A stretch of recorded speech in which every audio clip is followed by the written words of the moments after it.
Praise the Lord. தேவனுடைய பரிசுத்த நாமத்திற்கு ஸ்தோத்திரம் உண்டாவதாக. தேவன் நம்மை நேசிக்கிறார்.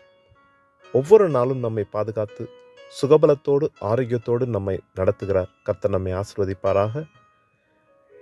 இன்றைய நாளிலும் தீமைகள் அகலும் என்ற தலைப்பில் 2 சாமுவேல் புஸ்தகம் 22ஆம் அதிகாரத்தில் 49வது வசனத்தை நான் வாசிக்கிறேன்.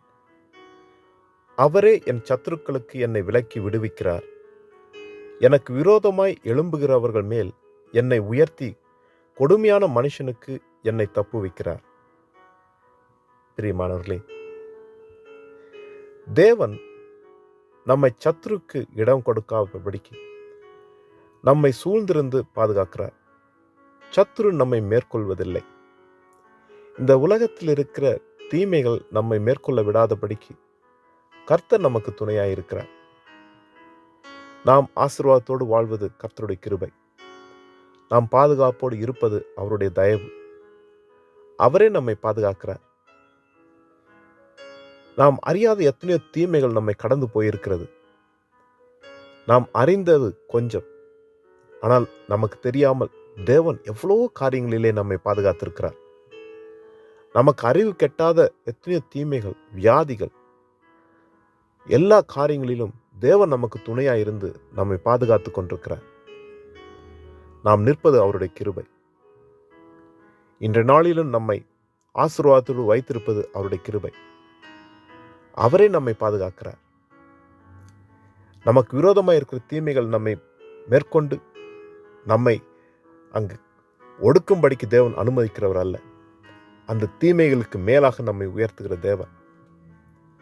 சத்துரு தோற்று போகும்படியாக, இந்த உலகம் தோற்று போகும்படியாக கர்த்தர் தம்முடைய ஜனங்களை உயர்த்துகிறவர். அங்கு பார்க்கிறோம், சங்கீத புஸ்தகம் 34ஆம் அதிகாரம் 17ஆம் வசனத்திலே, நீதிமான்கள் கூப்பிடும் பொழுது கர்த்தர் கேட்டு அவர்களை அவர்களுடைய எல்லா உபத்திரவங்களுக்கும் நீங்களாக்கி விடுகிறார். நாம் ஜெபிக்கும் பொழுது கர்த்தர் அதை கேட்கிறார். நமக்கு இருக்கிற சூழ்நிலையிலே, தேவைகள் மத்தியிலே, நம்மை நெருக்கியிருக்கிற பாரமான சுமைகள் மத்தியிலே நாம் தேவனை நோக்கி கூப்பிடும் பொழுது அவர் அந்த ஜெபத்தை கேட்டு அந்த தீமைகளிலிருந்து நம்மை விடுவிக்கிறார். அந்த தீமைகள் தோற்று போகும்படிக்கு நம்மை உயர்த்துகிறார். நல்ல தேவன் நம்மை ஒரு நாளும் கைவிட மாட்டாருங்க. அவர் நிச்சயமாக நம்மை உயர்த்துவார். தீமைகள் பெரிதாய் தோன்றலாம், பெரிய பர்வதம் போல நிற்கலாம். இதை மேற்கொள்ள முடியாது என்று நாங்கள் நினைக்கலாம். நம்பிக்கையற்ற சூழ்நிலையும் இருக்கலாம். ஆனால் கர்த்தர் கைவிட மாட்டார். தம்முடைய பிள்ளைகளை அவர் ஒரு நாள் கைவிடவில்லையே. வேதத்திலே எத்தனை இடத்துல நாங்கள் பார்க்கிறோம், தேவனை நோக்கி கதறி அழுத பொழுது கர்த்தர் ஜெயத்தை கொடுத்தாரே. நம்பிக்கை இல்லாமல் தேவனுடைய சமூகத்தில் கண்ணீர் சிந்தின நேரத்திலே கர்த்தர் தம்முடைய ஜனங்களை விடுவித்தாரே. நிச்சயமாக நம்மளையும் காப்பார். நிச்சயமாக நமக்கும் ஒரு விடுதலை உண்டாக்குவார். நல்ல பாதைகளை தேவன் காட்டுவார், ஆசீர்வதிப்பார்.